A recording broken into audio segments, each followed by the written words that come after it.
오늘 제목을 원래 제목은 돼지였습니다. 원래 제목은 돼지였어요. 그래서 어떤 허기, 어떤 목마름, 그래서 돼지. 근데 조금 우리 사랑 시리즈와 조금 맞지 않아서 고민하다가 사랑보다 더 사랑한 것들이라는 제목을 다시 한번 붙여봤습니다. 그러나 원래 주제는 돼지입니다. 여러분들 돼지입니다. 저도 돼지고요. 왜냐하면 우리는 세상의 것들을 탐닉하면서 살아가기에 아주 이렇게 만들어진 존재이기 때문에 그렇죠. 우리 이 본문 말씀을 좀 설명해 드리면서 배경을 살펴보면요. 마가복음 5장 우리 1절에 보니까 예수께서 바다 건너편 거라사인의 지방에 이르러 라고 이제 하면서 이제 말씀이 시작했지 않습니까? 지도를 보면 이렇습니다. 이제 저 위쪽에 있는 작은 웅덩이가 우리 갈릴리 호수, 갈릴리 바다라고 불려지는 곳이죠. 그곳에서 이제 동편으로 이제 이동을 하신 겁니다. 그런데 오늘 성경에서는 거라사인의 지방에 이르러 라고 하면 거라사는요 60km나 떨어진 곳입니다. 그러면 돼지가 60km를 달려가서 막 미쳐가지고 60km를 달려가서 몰사해야 되는데 이게 쉽지 않은 일입니다. 60km를 어떻게 돼지가 쉬지 않고 달려갑니까? 그래서 이 거라사라는 어떤 그 지명에 대한 부분 때문에 이거는 예화일 거다라고들 이제 이야기를 하시는 분들도 계시죠. 그런데 또 병행 본문인 이제 마태복음 8장 28절에서는요 뭐라고 되어 있냐면 이렇게 되어 있습니다. 한번 같이 읽어볼까요? 시작.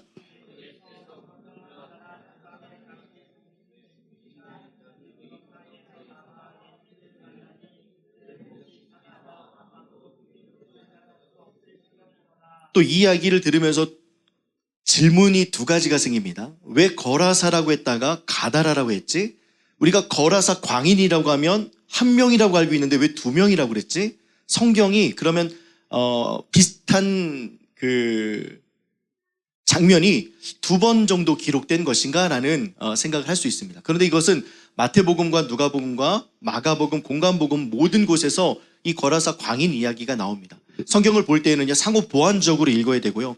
부족했던 부분들을 좀 채워가면서 읽어야 되는데 왜 두 사람이냐? 마태복음은 유대인들을 위한 본문이 가득합니다. 그래서 족보가 나오죠.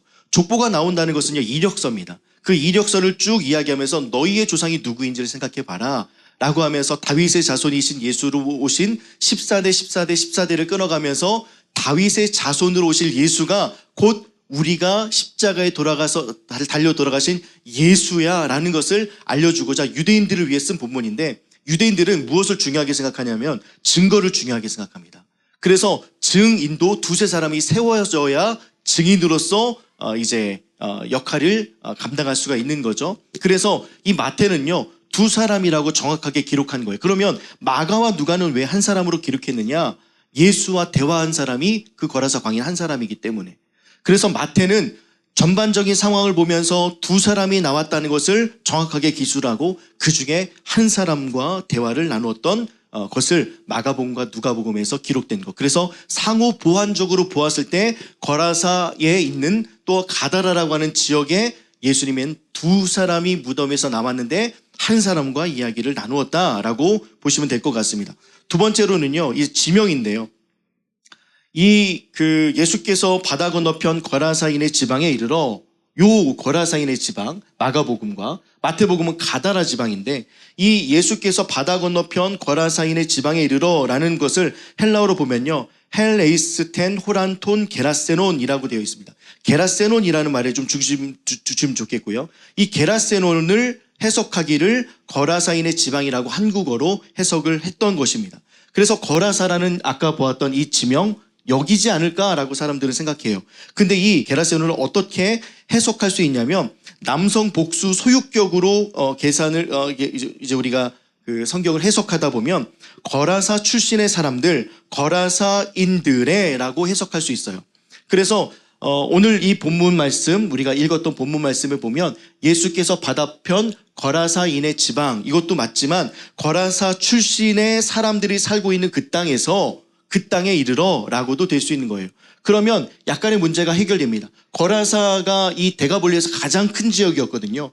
근데 거라사 사람들이 이곳저곳 다니면서 있을 때 저 히포스라고 하는 저 지역까지 가서 이제 살았던 것을 추정해서 저기 게라세논, 거라사인들이 사는 곳, 거라사인들의 사람들이 있었던 곳이라고 성경을 해석하는 것이 더 좋을 것 같습니다. 그렇다면 마태복음에서는 우리가 가다라라고 되어 있잖아요. 똑같습니다. 가다라는요, 가다레논, 똑같이 남성 복수 소유격인데요. 이것을 다시 한번 해석하면 가다라 출신의 사람들, 가다라인들의, 그래서 같은 맥락으로 볼 수 있습니다. 그래서 거라사와 가다라 사람들이 저 히포라는 그 도시에 있었다라는 추정을 오리겐이라는 학자가 3세기에 했습니다. 그래서 아직 정확하게 예수님께서 거라사 광인을 만난 장소가 정확하게 특정되진 않았지만 저곳이지 않을까. 제가 표시해 놓았던 그 화살 표시의 첫 번째 지점, 저 부분이지 않을까라고들 우리 고고학자들은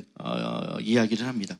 그래서 저곳이 가다라나 거라사가 아니라 실제적인 지명이 게르게사, 지금 지명으로 이야기하면 쿠르시 지역이라고 늘 학자들은 이야기하고 있고, 거기서 발견됐던 그런 유물들도 지금 이제 발굴이 좀 되고 있습니다. 요거는 어떤 그 사진이냐면 무덤 사이에서 나왔다고 우리가 생각을 해서, 무덤을 우리는 이제 동그랗게 생각을 하지 않습니까? 근데 이 당시에 게라세논이라는 지역, 쿠르시 지역에 있는 그 무덤들은요, 좀 부유층들이 살고 있었던, 부유층들이 가지고 있었던 무덤들인데 이렇게 집처럼 생겼습니다. 그래서 집처럼 안에가 구조가 되어 있고 그 집 밑에 사람을 매장해서 이곳에다가 제사 물품도 갖다 놓고 좋아하는 것들도 갖다 놓고 또 이곳에 마음껏 좀 드나들, 영이 살아있다라고 생각하니까 마음껏 드나들면서 먹기도 먹고 다니기도 다녀라 라고 하면서 이런 식으로 구조를 만들었던 거죠. 그래서 어떤 봉분처럼 생겨서 그곳에 있다가 나와가지고 짠 내가 거라사 광인이야 으아 했던 게 아니라 저곳에서 기거하고 먹고 자면서 충분히 먹고 자면서 지낼 수 있는 곳이거든요. 왜냐하면 제사 음식도 있고 한 사람의 무덤이 아니라 여러 사람의 무덤이다 보니까 이곳에서 먹고 마시며 지낼 수 있는 그런 구조 속에 살았던 것이 거라사 광인들이었습니다. 우리 마가복음 5장 2절 말씀 한번 같이 한번 읽어보겠습니다. 시작.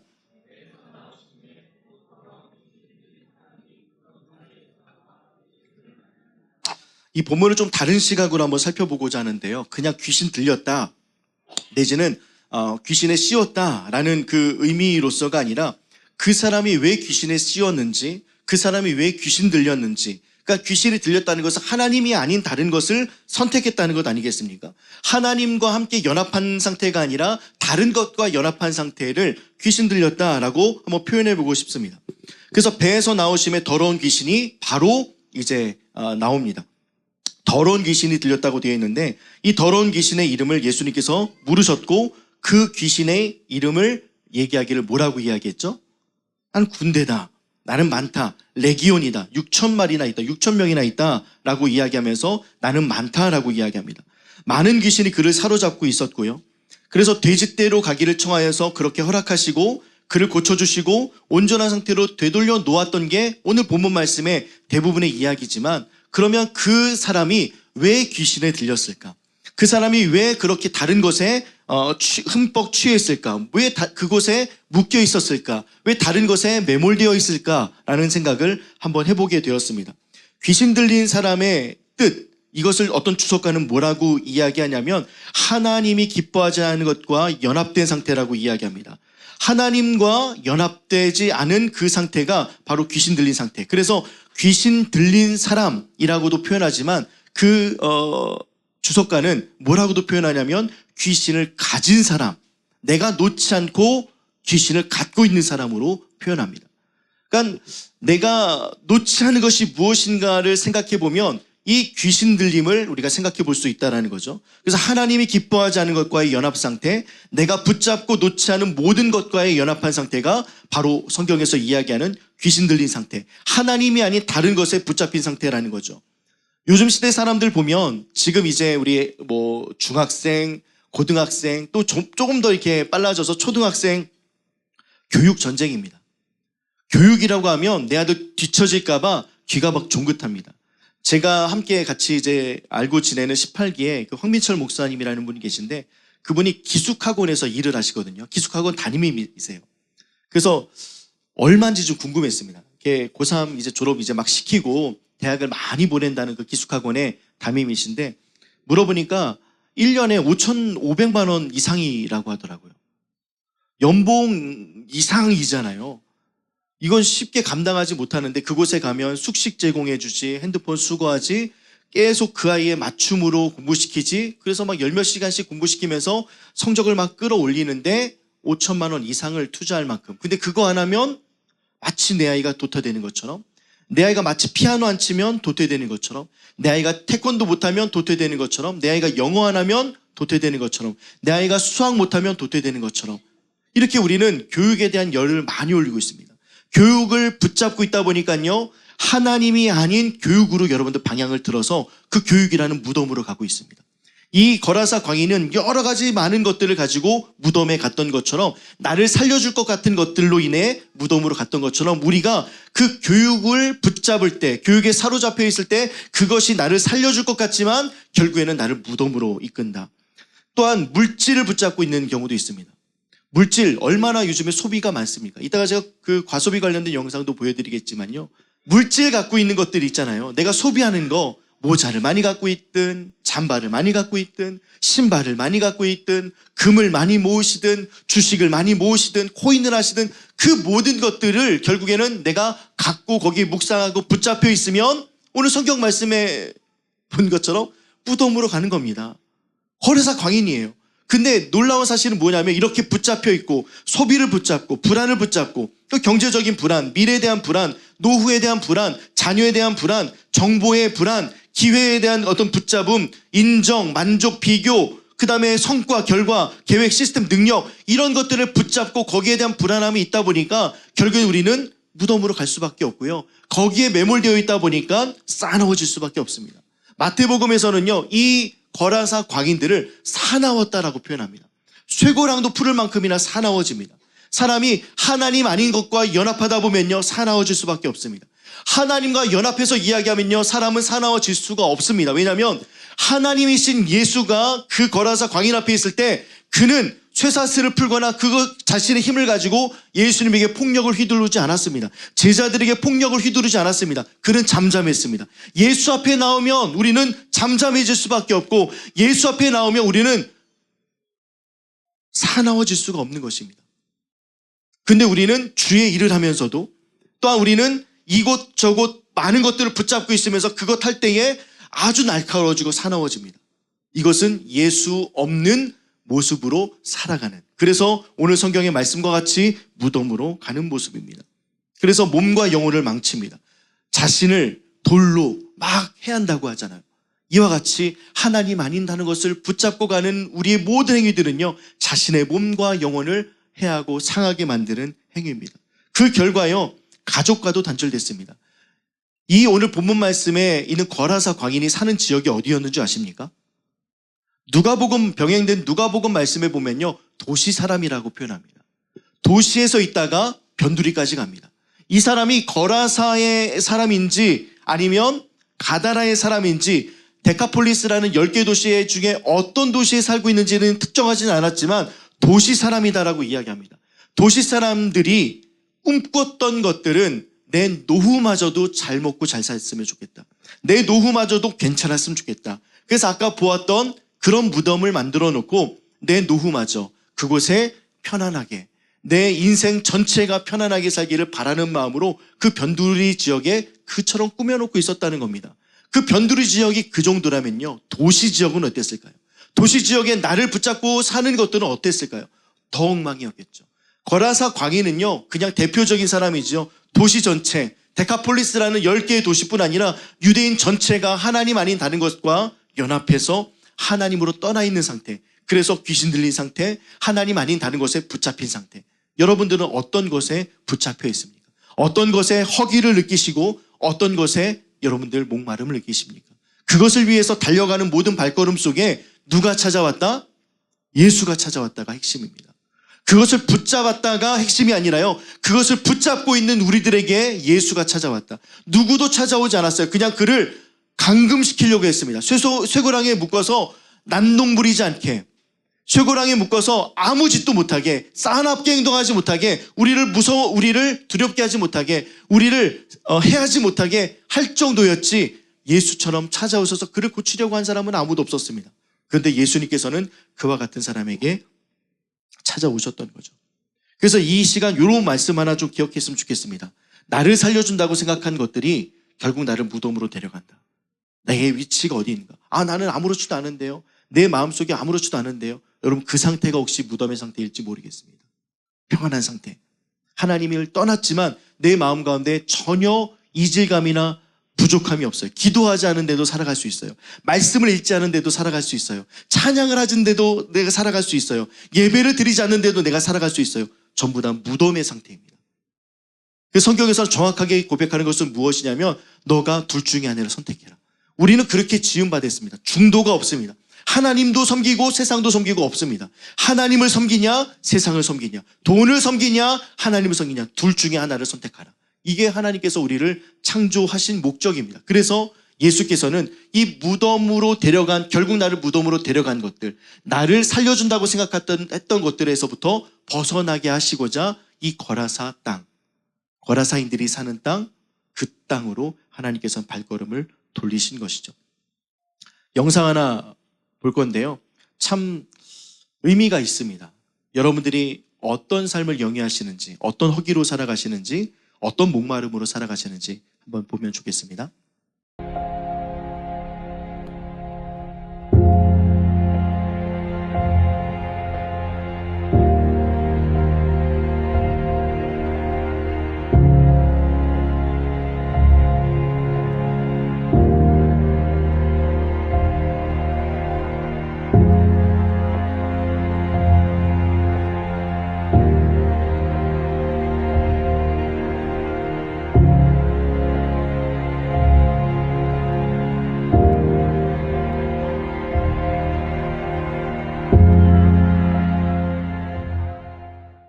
많은 것들을 우리가 가지고 살아갑니다.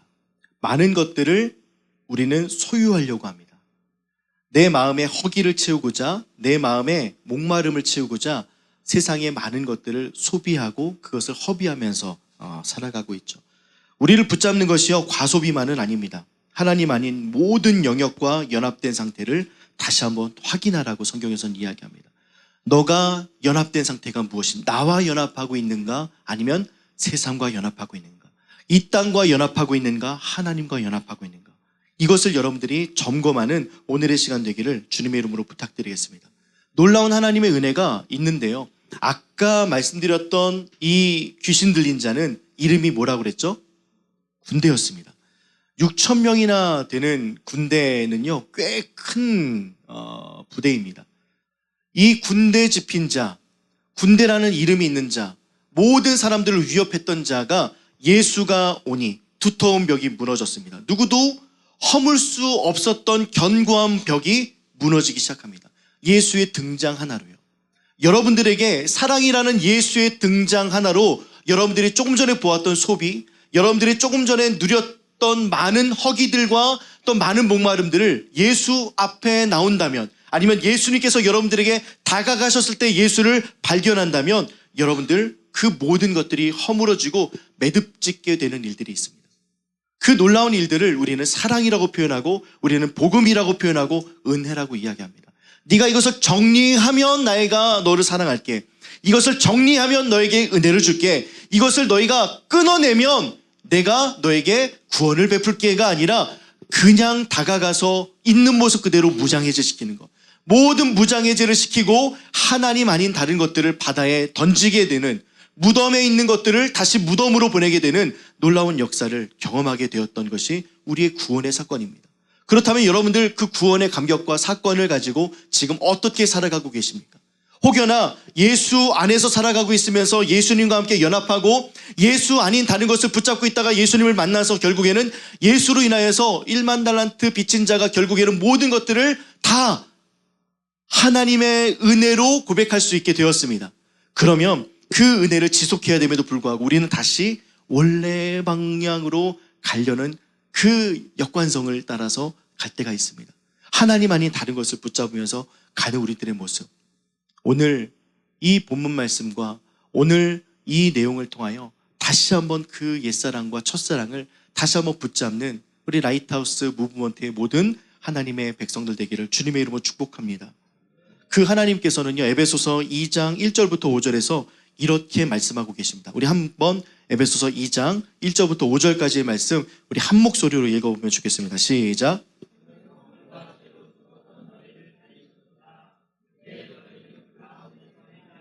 이 세상의 풍조를 따르고 공중의 권세 잡은 자를 따랐으니 곧 지금 불순종의 아들들 가운데서 역사하는 영이라.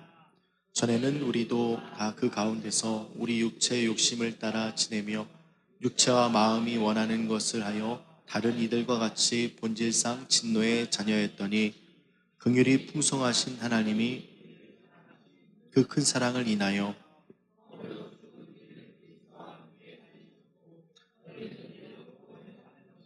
그는 허물과 죄로 죽었던 너희를 살리셨도다. 광인과 같은 우리를 살리셨도다. 허물과 죄로 죽었던 우리를 살리신 하나님. 그때 너희는 그 가운데서 행하여 이 세상의 풍조를 따르고 공중 권세 잡은 자를 따랐다. 우리를 붙잡는 것, 내가 원하는 것, 내 허기, 나의 목마름을 가지고 따랐다. 곧 지금 불순종 가운데 아들 가운데서 역사하는 그 영을 따랐다. 하나님이 아닌 다른 영을 따랐다. 하나님이 아닌 사단을 따랐다. 하나님이 아닌 귀신을 따랐다. 그래서 아까 말씀드렸던 것처럼 그 주석가는요, 귀신 들렸다, 귀신 씌웠다가 아니라 귀신을 가졌다. 내가 스스로 귀신을 가진 상태, 귀신을 못 나가게 한 상태, 내가 좋아하는 것들이 있는데, 하나님보다 더 바라는 것들이 있는데요. 요즘 런닝이 열풍이죠. 하루라도 못 뛰면 안 돼요. 운동, 근손실 일어나면 안 되지. 하루라도 운동 안 하면 안 돼요. 근데 그 운동해야 될 이유를 잃어버리고 그냥 운동만 합니다. 하나님 앞에 우리가 달란트와 재능을 받았습니다. 대학생도 공부하죠. 우리 중고생들도 공부합니다. 왜 공부해야 되는지 모르게 그냥 공부합니다. 그냥 좋은 대학 가고자, 그냥 좋은 직장 얻고자, 남들 다 하니까. 결국에는 하나님으로 연합된 상태가 아니라 교육과 연합된 상태, 하나님이 아닌 다른 것과 연합된 상태. 돈 벌 때도 마찬가지입니다. 직장인들, 직장 상사 보기 싫죠. 같이 일하는 사람 보기 싫죠. 힘들죠. 어렵죠. 마음 맞는 사람들과만 좀 있고 싶은데 그렇지 않은 경우가 참 많지 않습니까? 그런데 일하는 이유는 하나님께서 나에게 사명을 주셨다. 내가 이 땅 가운데서도 교회로 살아가겠다. 이 땅에서도 교회라는 그런 본질로 살아가겠다라는 그 하나님 아버지의 놀라우신 은혜가 우리 가운데 있음을 생각하면서 교회로 흘러갈 수 있도록, 하나님을 사랑하고 이웃을 사랑하고 옆에 있는 사람을 사랑하고 사랑할 수 없는 사람들을 사랑할 수밖에 없도록 주님께서 그 자리에 나를 불러주셨던 것을 잃어버리고 그냥 돈, 그냥 월급, 루팡, 기타 등등으로 그냥 살아갑니다. 거기에 묶여서 살아갑니다. 오늘 에베소서 본문 말씀과 또한 거라사 광인의 말씀, 그런데 그런 육체의 마음을 원하는 것을 하면서 다녔던 본질상 진노의 자녀였던 우리를 긍휼이 풍성하신 하나님이 우리를 사랑하신 큰 사랑을 인하여 허물로 죽은 우리를 그리스도와 함께 살렸다. 그리스도를 보내셨다. 그리스도 십자가의 은혜로 너희를 살리고자 그리스도를 보냈다. 그것이 오늘 말씀의 핵심입니다. 예수가 바다를 건너 거라사 광인을 찾아갔습니다. 하나님이 우리를 위해서 그 아들 예수를 이 땅 가운데 보내셨습니다. 우리 같은 자들, 그냥 뭐 하나에 미쳐 있으면, 뭐 하나에 정신 팔려 있으면 그것밖에 보지 못한 우리들의 모습. 그래서 싸나웠고, 그래서 자기 자신도 해하고, 무덤에 있고, 집에 들어가기 싫어하고, 밖에서 그냥 돌아다니는 거 좋아하고, 그런 우리들의 모습을 우리 불쌍히 여기셔서 우리에게 찾아오신 그 큰 사랑이 우리 가운데 있음을 여러분들 다시 한번 생각하는 저희들 되기를 주님의 이름으로 축복합니다. 당신을 향한 하나님의 열심 가볍지 않습니다. 하나님을 향한 열심이 왜 가볍지 않으냐면, 예수님은 영광이라고, 카보드라고 하지 않습니까? 영광, 하나님의 그 무게, 그 영광을 아는 사람들은요 절대 가볍지 않습니다. 하나님의 열심은 예수 그리스도입니다. 그 예수 그리스도라는 열심이 우리 가운데 있으니 그 영광 가운데 우리가 늘상 생각한다면, 우리가 우리 누르는 게 있다고 생각하면 그 누르는 것 때문에 인식하면서 지내야 되는데, 그것이 없는 상태로 여러분들 살아가고 있다면 하나님의 열심이 있다, 하나님의 열심은 절대 가볍지 않다, 예수의 십자가가 나를 누르고 있다, 예수의 십자가 나와 항상 동행하고 있다 생각하는 저희가 되었으면 좋겠습니다. 나를 위해서 십자가에 못 박히신 것 같이요, 나도 매일 사랑보다 더 사랑한 것들을 십자가에 못 박는 이 한 주가 되었으면 좋겠습니다. 여러분들 이번 주에 브라이트 무브 한번 생각해 보셨으면 좋겠습니다. 내가 하나님보다 더 사랑한 그것을 십자가에 못 박자. 내가 하나님보다 더 따랐던 것들을 십자가에 못 박자. 내가 하나님보다 더 열심히 있게 생각했던 것, 붙잡혔던 것들을 십자가에 못 박자. 그래서 자신을 쳐서 복종시켜야 되고요, 점검해야 됩니다. 깨어 있어야 되고요. 상태가 불편할 수 있지만 날마다 내 상태가 불편할 수 있어요. 내 상태가 좀 꽤 깨끗한 상태가 아닙니다. 그래서 좀 씻고 나아가고 싶은 마음이 있어서 회개하고 예수님께 나아가는 것이 아니라 있는 모습 그대로 나아가서 날마다 빛에 거하여 그분께서 나를 씻겨주시고, 그분께서 결국에는 나의 옷을 입혀주시고 나에게 가락지를 끼워주시고 살찐 송아지를 잡게 하시는 분이 그분 아니겠습니까? 내가 할 수 있는 데는 한계가 있습니다. 도덕적 윤리적으로 할 수 있는 한계밖에 없습니다. 그러나 우리 주님께서는 옷을 입혀주시고 우리를 깨끗게 하십니다. 그 놀라운 탕자의 은혜를 생각하시면서 여러분들이 하나님보다 더 사랑한 그것들을 십자가에 못 박는 이 한 주가 되기를 주님의 이름으로 축복합니다. 나를 살리려고 했던 것들, 내가 이것 붙잡으면 살 것 같아, 내가 이것 붙잡으면 난 괜찮아질 것 같아, 이 모든 것들은요, 여러분들 다 무덤으로 데리고 가는 것입니다. 여러분들 무덤에서 나오시기 바랍니다. 예수와 연합하여, 세상과 연합하여 무덤 속에 있지 마시고 예수와 연합하여 여러분들의 도시로 가시기 바랍니다. 그 여러분들의 도시로 갔을 때 오늘 이 본문 말씀에서 뭐라고 이야기하냐면, 대가볼리에 하나님의 영광과 하나님의 임재가, 하나님의 살리시는 은혜가 펼쳐져서 주 예수 그리스도의 이름이 증거되는 놀라운 일들이 일어났습니다. 여러분들이 살고 있는 그곳, 여러분들이 사역하는 그곳, 여러분들이 일하는 그 일터, 여러분들의 캠퍼스, 만나는 모든 사람들에게 예수 그리스도의 어떠하심이 흘러가는 아름답고 귀한 역사가 이 한 주에 나타나기를 주님의 이름으로 축복합니다.